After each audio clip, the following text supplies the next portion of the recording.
Hello everyone, welcome back to my channel. आज का जो मेरा टॉपिक है वो टॉपिक है who did Patrick's homework part 2। आज हम लोग इसके क्वेश्चन आंसर देखेंगे। इसके प्रीवियस वीडियो में हम लोगों ने इसका एक्सप्लेनेशन देखा था।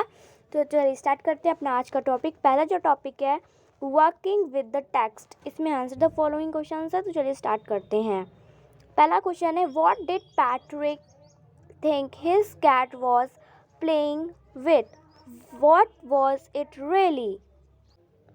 तो इसका आंसर है Patrick thought that his cat was playing with a little doll. In reality, it was as elf, a man of the tiniest size. Second question है what did the little man grant Patrick a wish? So इसका answer है Patrick saved the little man's life from the cat as he did not hand him over to the cat out gratefulness, the promise to grant a wish to Patrick. Third है what was Patrick's wish?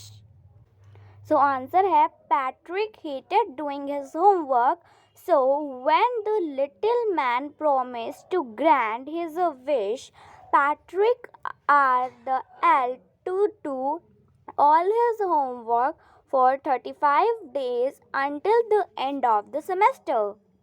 Fourth question है in the subjects did the little man need help to do Patrick's homework? The little man weak in English, math and history, hence he asked Patrick's help while doing the homework of the subject.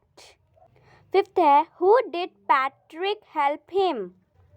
So इसका answer है Patrick sat beside the little man and stayed at late night to guide him while doing the homework. He brought books the library are needed out those books to the little man.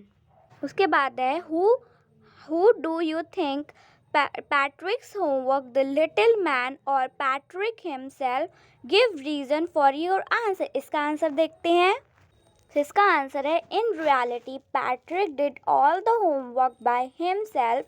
He had to help the little man over and again with proper guidance and brought books from the library to do the homework.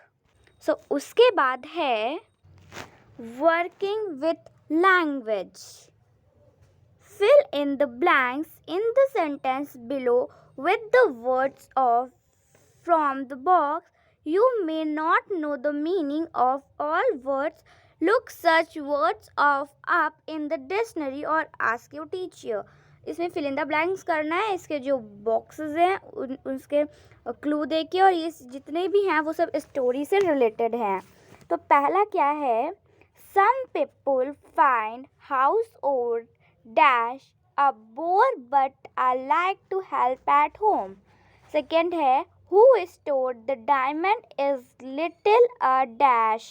Third है this dash we are going to have a class. Fourth है dash the elf began to help Patrick. Fifth है can you dash this word in the dictionary? I started early to be on time, but I was dashed. There was a traffic jam. Seventh है she says she got a lot of books, but dash I think must to them they are proved. अब चलिए इसके answer देखते हैं। तो friends ये इसके answers है। इस डैश जगह पे मेरा फिल नहीं हो रहा था, इस वजह से मैंने यहाँ पे फिल किया हुआ है। चोज हमारा पहले का है, ओके। सेकंड हमारा मैजिस्ट्रेट का है। थर्ड का आंसर है सेमेस्टर। फोर्थ का आंसर है true to his words. Fifth का आंसर है लुक अप। सिक्स का आंसर है out of luck and seventh का आंसर है बिटवीन यू एंड मी। तो चलिए आगे देखते हैं। आगे क्या है हमारा use the clues given below to complete the cross puzzle. चलिए इसको देखते हैं। और नीचे हमारे क्लूज दिए हुए हैं क्रॉस एंड डाउन। तो डाउन ऐसे होता है, क्रॉस ऐसे होता है। चलिए स्टार्ट करते हैं। सो ये फिल हो चुका है। पहला जो है वो है हमारा WEARY, सेकेंड है हमारा SCOWLED, थर्ड है हमारा BRECHES, फोर्थ है हमारा ग्लिच GLITCH, फिफ्थ है हमारा elf ELF elf, and sixth है हमारा क्लॉज CHORSE, क्लोज। सेवेंथ है हमारा HMPDER, हेम्प। एट्थ है हमारा SHRIEKED। ओके, सो ये हमारे आंसर्स थे। अब चलिए आगे देखते हैं।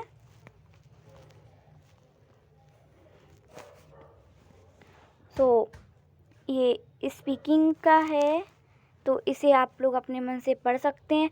इसमें बस do not don't and appear के बारे में बताया गया है, स्टोरी ऑफ पैट्रिक को लेके। एंड उसके बाद राइटिंग पार्ट है, तो हम लोग इसको देख लेते हैं। क्या है? This story has a lot of rhyming words as a poem. Thus can you write out some parts of like poem so that the rhymings come at the end is practical? For example, Patrick never did homework. Do boring, he said. He played basket and hockey and Nintendo instead.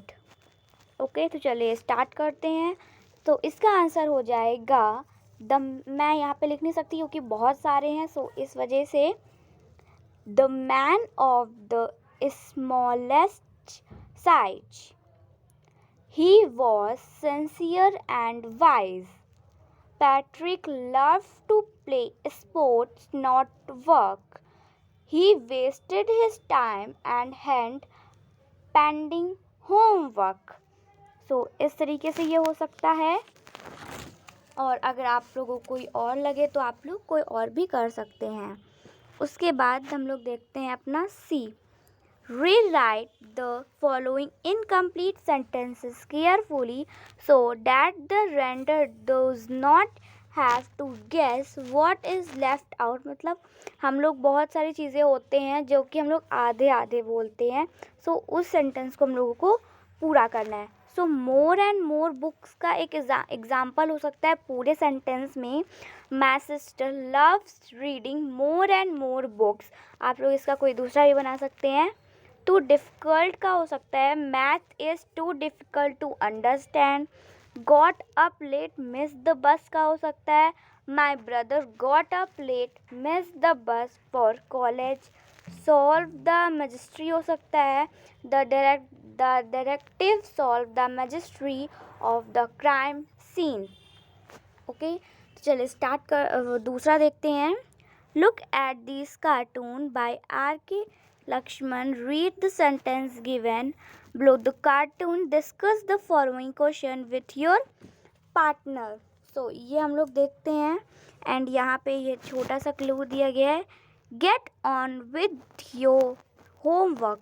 The sums, the composition, history, geography, chemistry, and stop reading the laws against child labor. उसके बाद है what is it about? So इसका answer हो सकता है it depicts a father's concern for the betterment and improvement of the son. And the second is do you find it funny? If so, why? Yes, the cartoon accepted a funny tone. क्यों funny थी? क्योंकि ये वो tone उसकी funny थी। Do you think a cartoon is a serious drawing? Why और why not? तो मेरे ख्याल से यस, क्योंकि उसमें डेली के नेचर्स करने होते हैं, सोच ही करना होता है। सो इस वजह से यहाँ पे जो चैप्टर है वो हमारा फिनिश होता है। आई होप आपको ये चैप्टर बहुत अच्छे समझ में आया होगा। अगर आप लोग को ये चैप्टर समझ में आया और वीडियो अच्छा लगा है तो मेरा channel like share comment and subscribe. आगे मिलते एक नए वीडियो एक नई जानकारी के साथ, तब तक के लिए थैंक यू।